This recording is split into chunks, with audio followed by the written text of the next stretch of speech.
so that everyone can work together for a nice, safe future for all of us. And I just wanted to say hi. We're going to have a cheerful rally. We're going to have a hopeful rally. And I just wanted to pass the mic on now to Matthias, who will speak to you in more detail.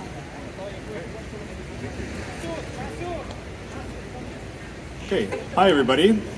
My name is Matthias Raschke. I am the founder of the organization that is running this rally today. We're called Align the World. Our mandate is quite simple. We're here to raise awareness of both the big picture benefits, but especially the big picture dangers associated with an unregulated artificial intelligence industry. We're also here to put pressure on governments and AI companies to regulate the industry appropriately, which we don't believe is happening at the moment. So I'm just going to run through a bit of an itinerary of what we're doing. First, I will speak for about 10 minutes, and then we'll have an AI researcher who's kindly offered his time to speak to us as well. Evan Murphy, I'll introduce him when that time comes. But I'll speak first. Before I get to the issue, I just want to go through what we're doing today.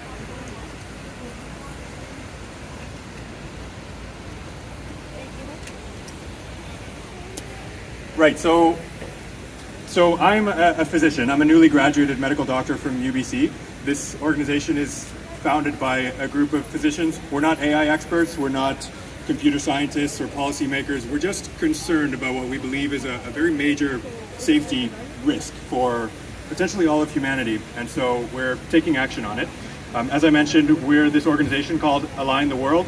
The term alignment I will define shortly, and Align the World is actually also an acronym. It stands for Alliance for the Long-Term Integration, Governance, and Nurturance of the World. Kind of a cheesy thing, but just to define the broader vision of what we're after. So today, after the speeches, we will be doing a rally with signs. We've got these placards that we'd like people to hold, and we'll be doing some chants such as AI must be safe, AI must be aligned, and we're going to do a march around the Vancouver Art Gallery. So we'll walk up Thornby and then Georgia and then Howe, and we'll come back here. So if you're interested in joining for that, we'd love to have you in our t-shirts. You can decide during the speeches if our message resonates with you enough to decide to do that. I just also want to define what we won't be doing. So we're not going to be harassing anybody. We're not blocking entrances to anything. We're not doing anything unlawful. The Vancouver Police Department knows that we're here, and I don't see their presence now, but they may have a presence here, just so you're aware. I also want to define from the get-go what our message is not. So let me just get myself organized. So we're not anti-AI. We are pro-security. We're not blaming any particular company or government for anything, and we're not associated with any political leaning or party. Okay, so we're all familiar with AI, probably much more than we were 6 months ago or 1 year ago. AI systems like GPT are neural networks. They're digital systems that are constructed something like brains. Nobody actually understands fully how they work because the technology is such that the architecture is defined by the engineers, but the system is just given a whole bunch of data and allowed to learn on its own and organize itself on its own, adjust its own connections and learn. And what comes out the other end is still kind of a mystery. Nobody really understands exactly how it's structured, but these things are clearly very powerful, and they're becoming more powerful quickly. And GPT-4 was released in March 2023, and it's really a groundbreaking AI system. It's intelligent in ways we've never seen before in a computer. It has common sense and reasoning abilities in a way we've never seen. And the overall trajectory with AI technology advancement is rapid improvement. So we're seeing very quick escalation in the abilities of these AI systems, and the research and work that's going into understanding how to make them safe is lagging behind. So if you have one of these pamphlets, there's a graph on the inside there that shows that trajectory. So there's a line there that shows the capabilities of AI systems increasing at an exponential pace, and the work on so-called alignment happening much more slowly. Alignment, which is the inspiration for our name, essentially means making AI systems help humans and not harm humans. So an aligned AI system is one that is aligned with human interests. It doesn't hurt us and it does help us. So figuring out how to align increasingly powerful AI systems is a critical thing and is lagging behind. So the work on that is lagging behind. The potential benefits of AI are enormous. So if we imagine the brightest possible future with these systems, it really is potentially wonderful. I think these could be used to achieve scientific breakthroughs. Let's say curing cancer is on the table, coming up with new sustainable energy technologies is on the table, freeing people from dangerous work, having intelligent machines do dangerous jobs on our behalf, having intelligent machines achieve economic goals that we want, like having food and a house for everybody. All these things are probably possible if we do it right, if we design the systems in a way that, again, they're aligned with human interests and they're not misaligned with our interests. Unfortunately, there are huge risks. So we're talking about extremely powerful technology, and the risks of things going badly are very real. Misinformation is a big one, flooding our information channels with fake videos and other fake content. People losing their jobs to automation, that's a big concern. Fraud, weaponization, so using these things, for example, to design pandemic class viruses, that is a real danger. One of the biggest dangers, though, is arriving at a system that is so capable that it actually gets out of our control.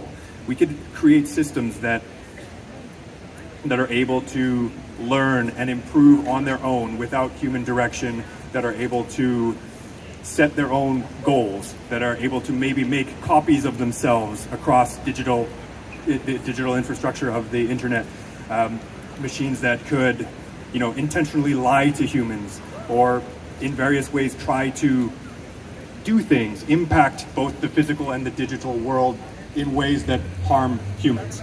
And this actually includes the potential loss of human life. It's a difficult concept to try to wrap your head around, and I can't say I've completely done it, but there's a statement that was released, that was published by the Center for AI Safety very recently. It's May 30th, so just over a week ago. And the statement is, mitigating the risk of extinction from AI should be a global priority alongside other societal scale risks, such as pandemics and nuclear war. This statement was signed by world-leading experts in AI. So the leaders of Microsoft, Google DeepMind, OpenAI, the company that built GPT, including the CEO and the chief scientist of that company, they are signing this message, which states that AI is so potentially dangerous that it could lead to the extinction of humanity, the actual loss of human existence. Again, it's hard to understand exactly how that would happen, but it really speaks to the power of intelligence, the power of increasingly intelligent systems that can act on their own without our direction. So we have to take this extremely seriously. There are huge safety risks here. So that brings us to the issue of regulation. Who's in charge of this industry? So far, it is essentially just the companies themselves. So the AI companies that are building these systems choose on their own how they're going to make them safe. This is essentially up to them. There is very little government regulation going on to guide this process. Let me draw an analogy to nuclear power plants. So if a company wants to build a nuclear power plant, there are all kinds of safety checks that they have to go through. They will have to prove that their project is safe to a regulatory body before their project is ever allowed to go forward. For very obvious reasons, because we've had catastrophes with nuclear power plants before. We don't have anything like that with AI. So an AI company doesn't have to prove that their system won't make copies of itself or lie to people or generate its own goals, or they don't really even have to know fully how it works or how powerful it actually is or could become. Nobody is watching AI companies with respect to any of those parameters, and that is a problem. Let me speak to another analogy from my own field. So I'm a medical doctor, and I have a lot of experience with the field of medicine. In medicine, we have quite a robust regulatory framework that dictates what companies that are developing therapies can do and what physicians administering therapies can do. So you're not allowed to just put things out on the market. There's a well-established set of safety protocols that you have to go through, testing that you have to go through. There are clear standards. It's all quite slow and tedious, but it must be done because the risks posed by an unregulated, let's say, pharmaceutical industry are so great that you have to have this kind of slow, tedious process of making sure that everything is in fact safe. And again, we don't see that with AI, and that is our concern. We're concerned that there are major security risks associated with this lack of regulation, this lack of clear standards. That is our concern. Again, we're not anti-AI, we're pro-security. We want to see regulation, we want to see these standards. So that is our goal today, and in our mission altogether. What we are doing is hosting public advocacy of this kind. This is the first of what will be many rallies of this kind. And our mission is simple. We want to raise awareness of the risks of AI, and we want to put pressure on governments and AI companies to regulate this industry appropriately as soon as possible. And we think that probably means establishing some kind of international governing body with significant investment to make sure that happens, because this is an international problem. There are groups in China working on powerful AI systems, groups in America, and the fact is that out of control AI is a global security threat. So if an AI system truly goes out of control, this affects all of us, and we're in this together globally. And so it's something I think we have to work on together globally, which is going to be a huge task. It's a monumentous task, but I think it must be done given what's at stake. So a natural question is, will what we're doing work? Well, I mean, it's already working to an extent in terms of raising awareness. We've got people gathered here hearing about this, possibly for the first time or getting more detail for the first time. So that we're already doing. Whether or not we can have an impact on government and AI companies is another question. The thing is, we don't know until we try. We don't know how big of an impact we can have until we try. And if we stick to it, if we be organized about it, hit multiple cities, I think there's a good chance that we can have a real impact, because there's a lot of tension on this issue. A lot of experts are speaking on the news and online, but regular people are not really raising their voices. Nobody's doing what we're doing yet, aside from us. And so I think there's actually a good chance that this really has a big impact. And again, we won't know until we try. There is, of course, a chance we will fail or won't do much, but I can live with trying and failing at this, but I don't think I can live with not trying in the first place, because this is just so important. Here. Yeah, as I said, I'm a physician. I'd be perfectly happy just focusing my attention on medicine, but this issue it's too important to ignore. So that's why we're doing this. Okay, I would like to ask Evan Murphy to speak. We're honored to have him. Evan is an AI researcher and a board member of AI Governance and Safety Canada. And so he's offered to give us a few words. After he's finished speaking, we'll take the signs. You'll be welcome to grab a free t-shirt if you like. We'll be doing a little bit of chanting, walking around the art gallery, and that'll be the rest of the event. Okay.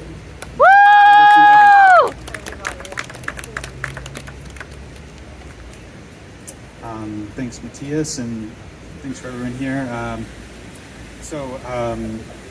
I'm going to talk to you today about technical reasons why AI poses an extinction risk. A little about me first. As Matthias said, I'm a technical researcher on multiple projects developing AI safety standards right now.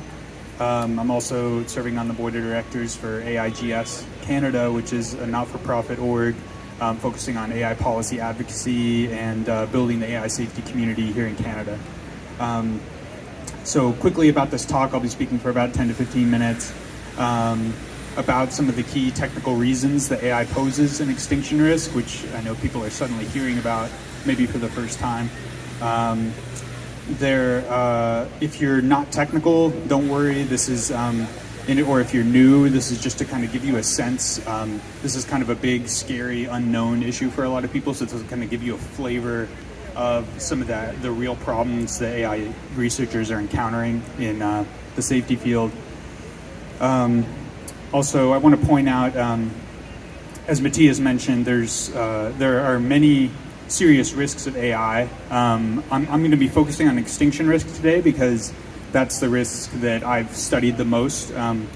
But there are many others as well as harms already happening, such as disinformation, job automation is ramping up, and there are possible future risks besides extinction risks like AI-assisted terrorism and warfare.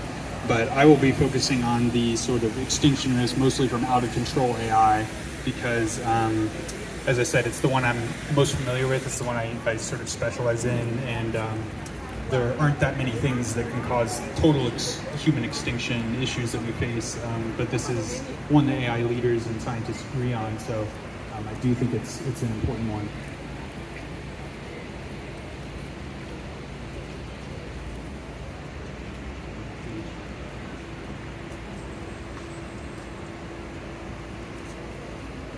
Okay, so now on to 5 technical reasons why AI poses extinction risk. You can also think of this as 5 sort of obstacles to AI alignment that researchers are facing. Some quick background context. So are the assumptions that it seems possible to build powerful AI that's smarter than humans. ChatGPT-4 is much smarter than GPT-3, which was released a few years ago. There doesn't seem to be, we're not aware of any sort of physical barrier that would prevent reaching human level intelligence and beyond with AI systems. And then the sort of second context or assumption is that labs are actively trying to build AI that's smarter than humans. And these labs say, and many other experts agree, that we may only be a few years away from having such systems. And smarter than human AI is where we sort of start to face serious risks from runaway AI or out of control AI. The timelines are uncertain for when this could be developed, but given the gravity of the risk, we need to be prepared for sort of the earliest possible timelines. On to the technical risks, which I'm going to sort of discuss 5 briefly. One is lack of transparency or interpretability in current AI systems. So I come from a background in software engineering. I was a software engineer for 10 years at Google and a few different startups. And one of the sort of key things everyone knows about software engineers and computer programs is that they're written in code. And a programmer can always read the code and understand how it works. AI systems are different. The current way that AI systems are developed today, which is in the deep learning paradigm, there is no legible code that was written by a programmer. These systems are sort of trained, almost grown in a way to conform to certain behaviors, but they are massively complex, and there's not any way to look inside that we know of yet and truly understand how they work. So that is the first sort of technical problem. There are researchers in the field called mechanistic interpretability who are trying to solve this. They're trying to sort of reverse engineer neural networks. You can almost think of them as digital neuroscientists, and they're looking inside of AI systems like different GPT models and actually going neuron by neuron, because these are artificial neural networks, and sort of testing them and trying to understand exactly what each neuron does. This is a very time-intensive process, going neuron by neuron. It's daunting. GPT-3, which is the model before GPT-4, had 175 billion parameters, which are kind of analogous to synapses in a brain analogy. And GPT-4 is, OpenAI didn't release many architectural details about it, but it's presumably much larger than that. So trying to they're trying to automate this process because it's very painstaking to study sort of each neuron and in detail what happens. But this is in addition to it being sort of just a lot to bite off. There's really difficult issues, like one called polysemanticity, which is that researchers are encountering that a neuron often doesn't just do one thing, it has multiple meanings, and so even when they study it intensely, it's difficult to tease apart what exactly this does because it looks like it performs multiple functions. So that was the first reason. The second technical reason why AI poses extinction risk and is an obstacle to alignment is called specification gaming. And a way to think about this is like if you think of storybooks about genies where you get 3 wishes, and it's kind of like when you make a wish to your genie and it goes catastrophically wrong. So you imagine you tell the genie you want eternal youth, which sounds great, right? But so what the genie does is he turns you into an infant forever. Or you wish to be the smartest person in the world, which sounds great on the face of it, but what the genie does to realize that for you is all other humans cease to exist. Now you're the smartest person in the world. Your specification had problems. You didn't think to specify those really important details in it because it seemed obvious to you. But so that's sort of an analogy. The DeepMind safety team maintains a list of specification gaming examples in actual systems. They've several dozen in there. One that's I picked out for you was the Roomba vacuum cleaners, the automatic vacuum cleaners for your house. So someone hooked up a sort of AI model to a Roomba using a reinforcement learning system, and they programmed the rewards to discourage bumping into things. He wanted it to go around quickly and not bump into anything. So he's using, but what he discovered that the Roomba did was it just learned to drive backwards because the bumpers are on the front, and that's the only time it senses. And so if it drives backwards, it can bump into stuff as much as it wants. It'll never actually set it off. So this is an example of, you thought you gave the right specification, but actually something can go wrong. And that's sort of a funny example, but if you imagine as systems get increasingly powerful, we increasingly rely on them, that can get pretty dangerous. So the third technical reason I'm going to talk about for AI extinction risk and an obstacle for AI alignment is called goal misgeneralization. So we talked about the genie before, and let's assume you had the perfect wish for your genie. You thought through every case, every caveat, anything that could go wrong. The issue with goal misgeneralization is that's not enough. Even with the perfect specification or reward system, we have seen that AI systems can internalize the wrong goal, the undesired goals, and during training it may appear that they've internalized our goal, but then when you bring them into another context, the goal doesn't generalize, and it turns out they internalized a different goal. For example, InstructGPT was an earlier open AI series of models, and it was trained with harmlessness as one of its goals, don't harm any human. But in early usage, it would gladly explain to you in detail how to break into your neighbor's house when it was asked. So in the training, they had already tested it on thousands, probably many more sort of harmlessness tasks, but then it didn't generalize. That's not harmless behavior if it'll tell you how to break into your neighbor's house. The fourth out of the 5 reasons I'm going to talk about is power seeking in AI. So you can think of power as resources, control over the environment, gaining humans' trust. And one thing that researchers are finding is a problem is that power seeking may be an emergent property in AI systems as we train them further, we train them to be more advanced in general.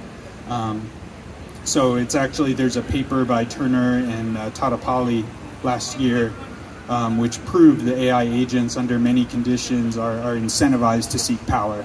And then that was sort of a theoretical, more proof paper, but there was another one by Ethan Perez et al., mostly a team at Anthropic, where they actually observed these power-seeking behaviors in large language models, similar to the GPT models, as they trained larger ones or with additional fine-tuning training.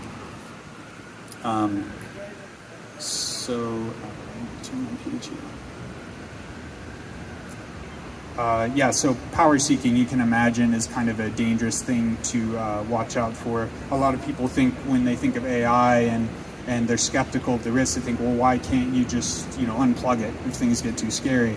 Well, if you're training a very smart system that's aware of its surroundings, you shouldn't be surprised that one of the things it will be interested in doing at a certain point is disabling its off switch or finding a way to do that, because whatever goal you give it, it'll be better achieving that if it can't be turned off or something like that. So this is another sort of threat vector. And the last technical reason behind AI extinction risk I'm going to talk about briefly is called deceptive alignment. And this is a very serious risk where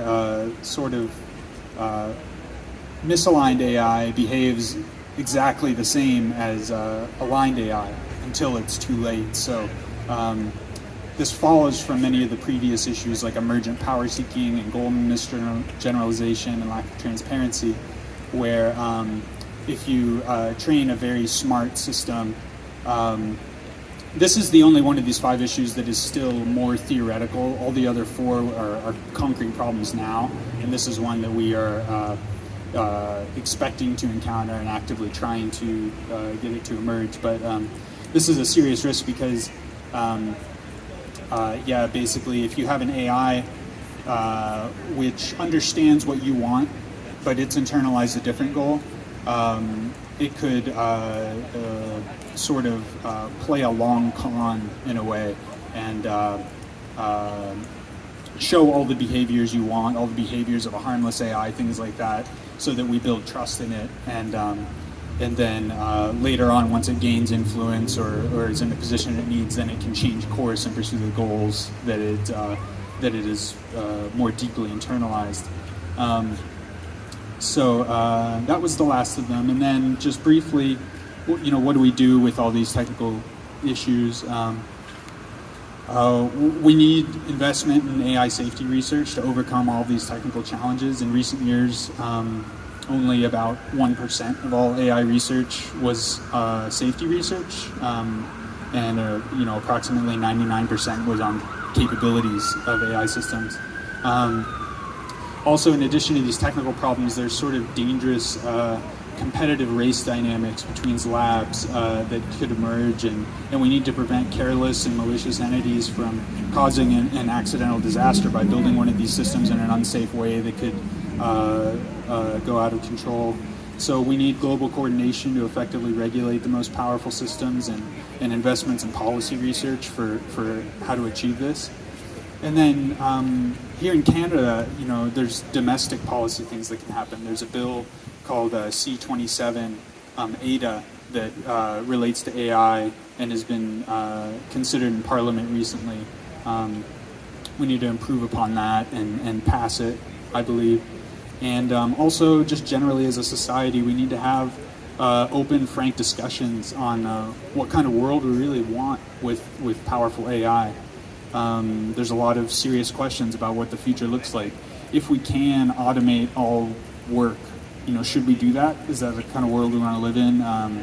I think it's complicated. It could bring immense wealth, but also a lot of different issues to think about. So that's my talk, and thank you for listening and being here, and I'll turn it back over to Matthias.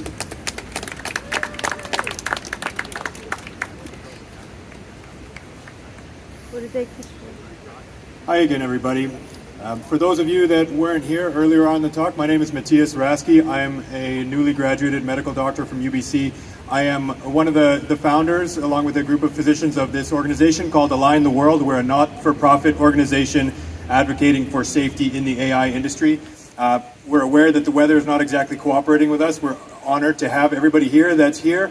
We are about to do a bit of a march with these signs. We've got t-shirts. If you feel what has been said here today resonates with you, we'd love for you to put a t-shirt on, and we're just going to do a little walk. We'll do a fairly quick lap again because of the weather, and go from there. So feel free to come grab a shirt. We've got the pamphlets if you want to have a read of one of those, and the signs essentially are also up for grabs. I'll just grab mine that I'm going to be using for the chant.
Hanya